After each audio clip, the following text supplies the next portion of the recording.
안녕하세요. 예스진입니다. 이번 영상은 이 진리가 당신에게 닿기를 5번째 영상으로 1차원의 꿈에 대한 내용입니다. 여기에서 말하는 1차원의 꿈이란 우리의 자각이 매우 초기 단계일 때 꾸는 꿈으로 자신이 꿈꾸고 있다는 사실을 알지 못한 채 꾸는 꿈을 의미합니다. 우리는 자신이 사는 현실이 스스로가 만들어낸 가상현실이고 일종의 꿈이라는 사실을 알지 못한 채 살아갑니다. 자신이 오감으로 보고 느끼는 현실이 실제라고 믿고 사회와 타인에 의해 주입된 관념이 절대적인 진실이라고 믿고 살아갑니다. 내가 보고 있는 이 세상이 어쩌면 환상일지도 모른다는 생각은 전혀 하지 못하고 내가 알고 있는 진실이 어쩜 진실이 아닐 수도 있다는 의심조차 못합니다. 이는 우리가 이미 기호와 상징에 의해 길들여져 있기 때문인데요. 이 기호와 상징들을 진실이라 믿고 그 너머를 보지 못한다면 우리는 결코 허구에 불과한 이 1차원의 꿈에서 깨어날 수가 없습니다. 그러면 어떻게 하면 죽은 자들이 배회하는 이 1차원의 꿈에서 깨어날 수가 있을까요? 톨텍의 지혜를 들어보겠습니다. 1차원의 꿈이란 우리의 자각이 매우 초기 단계일 때 꾸는 꿈이다. 나는 이것을 인간의 평범한 꿈이라고 부른다. 희생자들의 꿈이라고도 부를 수도 있을 것이다. 왜냐하면 인간은 스스로 창조한 기호의 희생자들이며 스스로의 지식 속에 도사리고 있는 미신과 왜곡의 희생자들이기 때문이다. 대부분의 사람들이 살고 있는 인간의 평범한 꿈 속에서 우리는 우리 자신이 만든 종교, 우리 자신이 지지한 정부, 우리 자신이 가진 생각과 믿음이라는 거대한 체제의 희생자가 된다. 어린 시절 우리는 거대한 지식의 나무가 속삭이는 거짓말로부터 스스로를 방어할 수 없었다. 앞에서 언급한 것처럼 우리의 부모와 학교, 종교, 그리고 사회 전체는 우리의 주의를 끌어 우리에게 기성의 생각과 신념을 주입하는데 전력을 다했다. 부모가 특정 종교를 믿었고 부모가 우리를 교회나 회당으로 데려갔기 때문에 지금 믿는 종교를 믿고 있으며 그 속에서 그들의 가르침에 따라 신앙을 배우기도 했다. 우리를 양육했던 어른들은 우리에게 수많은 이야기들을 들려주었으며 우리가 학교에 다니기 시작하면서 더 많은 사람들에게 더욱 많은 이야기들을 접하게 되었다. 우리나라의 역사를 배우며 구국의 영웅들과 전쟁과 인간의 고통에 대해 배웠다. 어른들은 우리가 사회의 구성원이 될 수 있도록 준비시켜준다. 하지만 나는 이 사회가 거짓이 온전히 지배하는 사회라고 단언한다. 우리는 사람들이 공존하는 같은 꿈 속에서 살아가는 법을 배운다. 우리의 신념은 그 꿈 속에 갇혀버리고 그 꿈은 우리 삶의 표준이 된다. 나는 이것이 사람들의 나쁜 의도가 발현된 것이라고는 생각하지 않는다. 어른들은 자신들이 아는 것을 가르칠 뿐이며 그 누구도 알지 못하는 것을 가르치지는 못한다. 그들이 알고 있는 것은 그들이 인생을 살면서 배운 것들이며 인생을 살면서 믿게 된 것들이다. 당신은 당신의 부모가 모든 상황에서 할 수 있는 최선을 다했다고 확신해도 좋다. 그들이 더 잘하지 못한 것이 있다면 그것은 그들이 더 알지 못했기 때문이다. 그들 역시 자신들에 대해 수없이 추측했고 주변의 모든 사람들도 그들을 추측했던 것이 분명하다. 그들은 1차원의 꿈, 즉 지하세계이자 우리가 하데스나 지옥이라고 부르는 꿈속에 살았다. 그들은 죽었다. 당연한 말이지만 모든 기호들은 진실을 정확히 가리키지 않는다. 진실은 기호 이면에 존재한다. 진실은 기호에 담긴 의지나 의미 속에 있다. 종교에서 지옥의 꿈을 묘사할 때 인간이 심판을 받고 불구덩이에 던져지고 영원한 형벌을 받는 곳이라고 말한다. 지옥에 대한 그러한 묘사는 인간의 평범한 꿈을 보여준다. 그와 똑같은 일이 인간의 마음속에도 벌어지기 때문이다. 인간의 내면에도 꺼지지 않는 불꽃 같은 공포가 온갖 추측과 죄책감과 정죄와 감정을 만들어낸다. 공포는 지하 세계를 지배하면서 동시에 우리의 지식을 왜곡시켜 우리의 현실 세계마저 집어삼킨다. 공포는 불의와 감정의 격동이 횡행하는 세상을 만들어낸다. 그것은 수십억 명이 뒤엉켜 살아가는 거대한 악몽이다. 그렇다면 이 세상에서 가장 큰 두려움은 무엇인가? 그것은 진실에 대한 공포다. 인간은 진실을 두려워하기 때문에 수많은 거짓말을 믿는 법을 배운다. 물론 우리는 우리가 만들어내는 거짓들을 걱정하기도 한다. 하지만 지식을 쌓을수록 그것이 진실이든 허구이든 그로 인해 안전하다고 느낀다. 하지만 우리가 아는 것과 안다고 믿는 것들의 대부분은 진실이 아니기 때문에 우리는 결코 고통에서 벗어날 수 없다. 그러한 믿음은 단지 하나의 관점일 뿐이지만 우리는 그것을 믿을 뿐 아니라 우리 아이들에게도 똑같이 왜곡된 메시지를 전달한다. 이러한 악순환은 지속되고 그렇게 인간의 역사는 반복되고 또 반복된다. 오래전 현자들은 1차원의 꿈을 수천 명의 사람들이 동시에 이야기하지만 실제로는 누구도 서로를 경청하지 않는 혼잡한 시장에 비유하곤 했다. 톨텍인들은 이것을 미토테라고 표현했다. 무성한 소문을 뜻하는 나우아틀 단어다. 이 미토테 가운데서 우리는 우리 자신을 대적하는 언어를 사용하고 사람들을 대적하는 언어를 사용하며 타인과 관계를 맺는다. 인간은 누구나 마술사다. 그리고 마술사들이 관계를 맺는 곳에는 어느 곳이든 저주의 주문이 발현된다. 어떻게 그것이 가능한가? 잘못된 언어를 사용하고 모든 것을 개인의 책임으로 떠안고 지각하는 모든 것을 추측하여 왜곡하고 타인을 험담하고 감정의 독을 퍼뜨리면 가능하다. 인간은 대체로 자신이 가장 사랑하는 사람들에게 주문을 걸며 더 큰 권위를 가진 사람일수록 더 강력한 주문을 건다.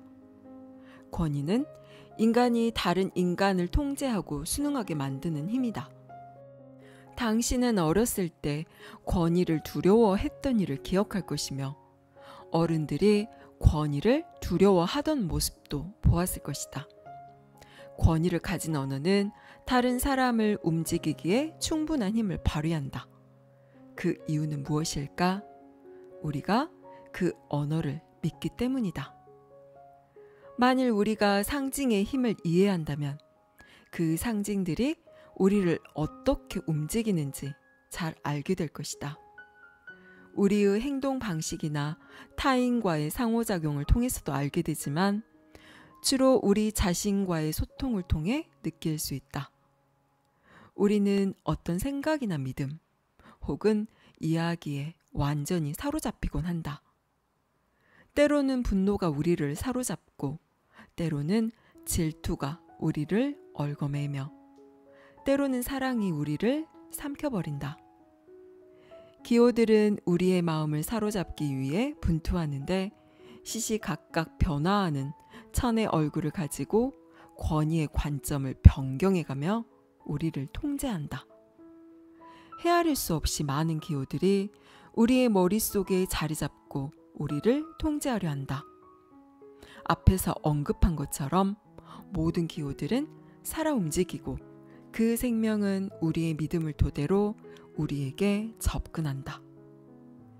기호들은 우리 머릿속에서 끊임없이 이야기한다. 결코 그치는 법이 없다.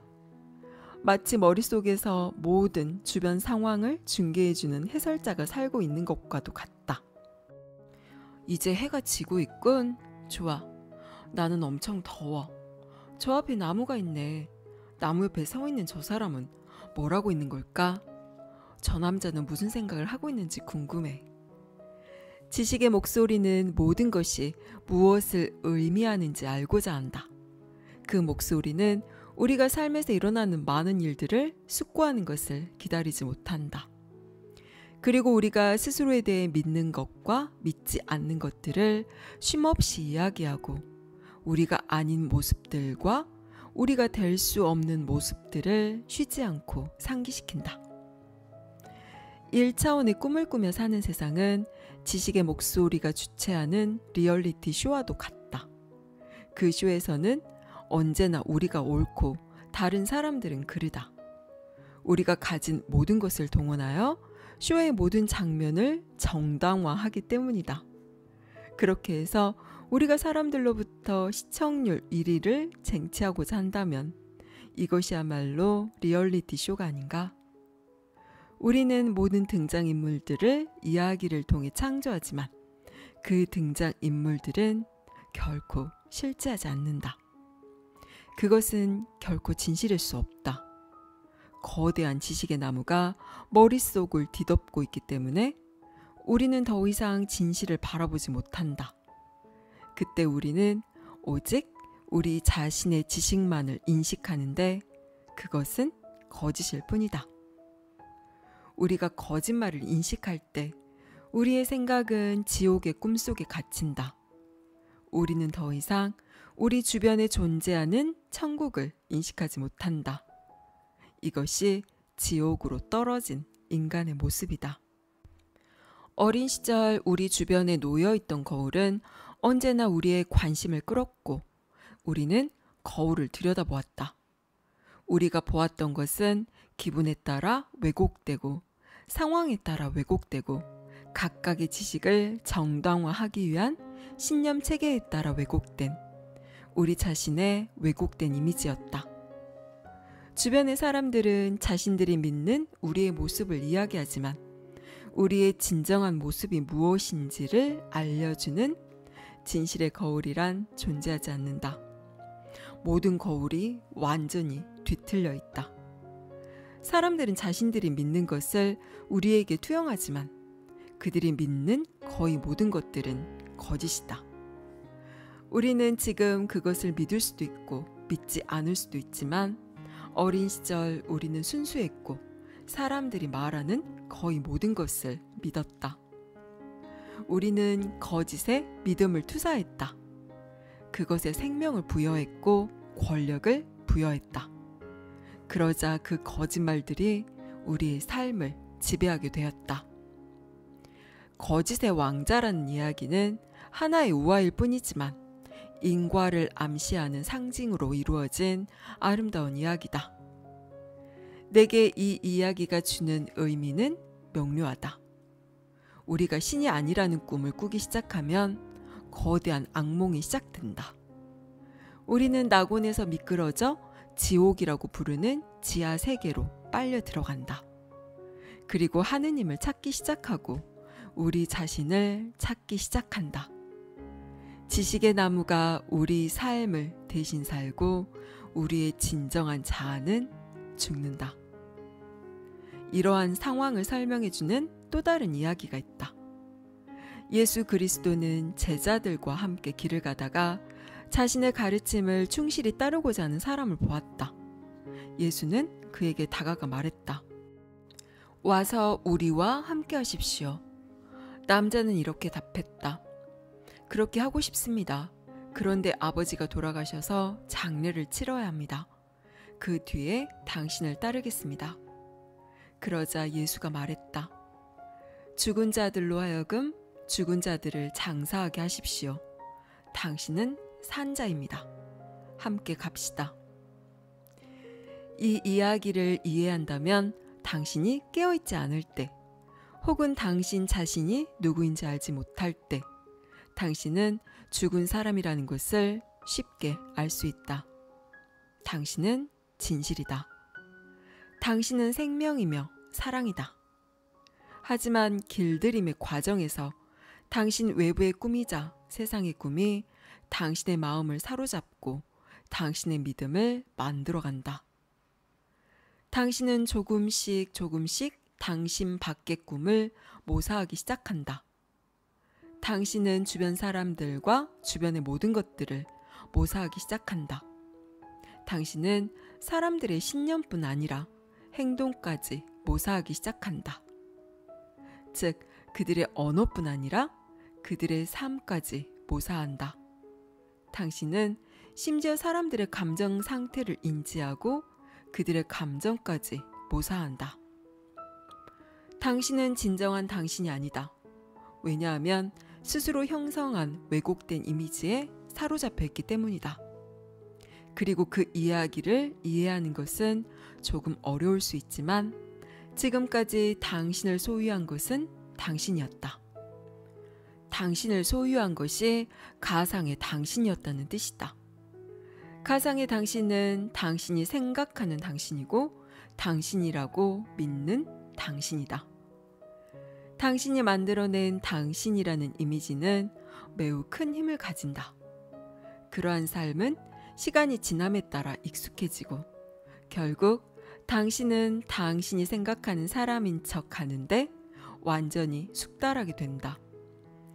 그리고 그렇게 왜곡된 당신의 모습은 당신의 무덤이 된다.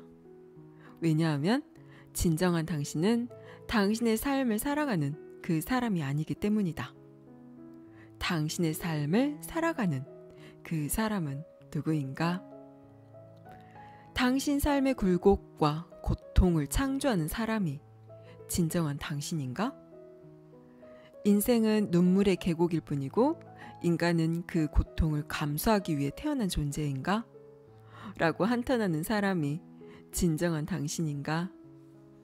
스스로를 판단하고 처벌하며 다른 사람들까지 끌어와 자신을 비판하는 사람이 진정한 당신인가? 당신의 신체를 학대하는 사람이 진정한 당신인가? 당신 자신을 싫어하는 사람이 진정한 당신인가? 이 모든 것을 꿈꾸는 사람이 정말로 진정한 당신인가? 그렇지 않다. 그 사람은 진정한 당신이 아니다. 당신은 죽었고 그것이 진실이다. 그렇다면 죽은 당신이 삶을 되찾는 데 있어서 가장 중요한 것은 무엇인가? 바로 참된 삶이다. 삶을 회복하면 당신은 부활할 수 있고 삶을 되찾을 수 있다. 기독교 전통에서 부활절은 그리스도께서 죽은 자 가운데서 다시 살아나신 신성을 세상에 널리 알리는 날이다. 당신이 여기에 살아있는 이유도 그와 같다. 죽음에서 깨어나 당신의 신성을 회복하기 위해서다. 이제는 환상의 세계와 거짓의 세계로부터 벗어나 자신의 진실 속으로, 자신의 원래 모습으로 돌아가야 한다. 거짓의 모습을 떨쳐버리고 진정한 당신으로 되돌아가야 한다. 그렇게 하기 위해서 당신은 삶을 회복해야 한다. 그것이 진실이다. 여기까지 이 진리가 당신에게 닿기를 였습니다. 인간은 의사소통을 하기 위해 상징 체계를 만들었습니다. 언어를 만들고 그 언어를 상징하는 개념을 만들어내고 우리는 그것을 통해서 눈에 보이는 것뿐만 아니라 보이지 않는 추상적인 것까지 창조했습니다. 하지만 우리는 이 모든 것들이 인간들이 필요에 의해 창조했다는 사실을 잊어버린 채 그 기호와 상징이 만들어낸 관념의 세상에 갇혀 살고 있습니다. 이 말이 이해가 되지 않는다면 우리 머릿속에서 끊임없이 제잘거리는 생각들을 가만히 바라보세요. 저건 이렇게 되어야 해. 이건 나빠. 저건 좋군. 이건 아닌데. 그래, 바로 저거지. 저 사람은 왜 저렇게 키가 큰 거야? 나는 뚱뚱하고 못생겼어. 나는 이 일은 못할 거야. 저 사람이 나를 무시하는 것이 분명해. 얼마나 많은 판단과 분별, 시비하는 소리가 들리나요? 머릿속에 그 소리들이 정말로 진실일까요? 우리는 기호와 상징들에 의해 세상을 해석하고 판단하며 자신에 관한 이미지도 지어냅니다. 하지만 이 모든 것들은 진실이 아닌 인간들이 만들어낸 합의에 불과합니다. 심지어는 자기 스스로가 믿음을 부여해 창조해낸 상징과 기호들도 있습니다. 당신의 머릿속에서 제잘되는 그 어느 소리도 결코 진실일 수가 없습니다. 우리는 자신이 해석하고 만들어낸 가상현실에서 살고 있을 뿐만 아니라 자기가 알고 있는 자신 또한 스스로 만들어낸 가짜 자기 이미지인 것입니다. 하지만 이미 기호와 상징들에 절대적인 믿음을 부여하고 그것에 길들여진 우리는 이 사실이 받아들여지지도 않고 받아들이고 싶지 않은 것이 사실입니다. 그것을 받아들이는 순간 지금껏 내가 세워놓은 나와 세상이 와르르 무너지기 때문입니다. 실제로 우리는 진실을 알기를 원하지 않습니다. 내가 믿고 있는 것이 진실이기를 원할 뿐입니다. 하지만 당신이 기호와 상징들에 의해 형성된 세계만을 진실이라 믿으며 그 안에서 한 채의 의심이나 의문을 품지 않는다면 당신은 꿈이 꿈인 줄도 모르고 그 안에 갇혀서 살게 됩니다. 당신의 모든 생각에 의문을 품고 자세히 바라보세요. 내가 진실이라 믿는 이것은 과연 진실인가? 내가 보고 느끼는 이 세상은 과연 실제하는 것인가? 내가 지니고 있는 모든 가치 판단의 기준은 과연 어디서 온 것인가? 그렇게 스스로에게 묻고 또 물어보세요. 의심하고 질문하는 가운데 진실이 드러나게 됩니다. 감사합니다. 사랑합니다.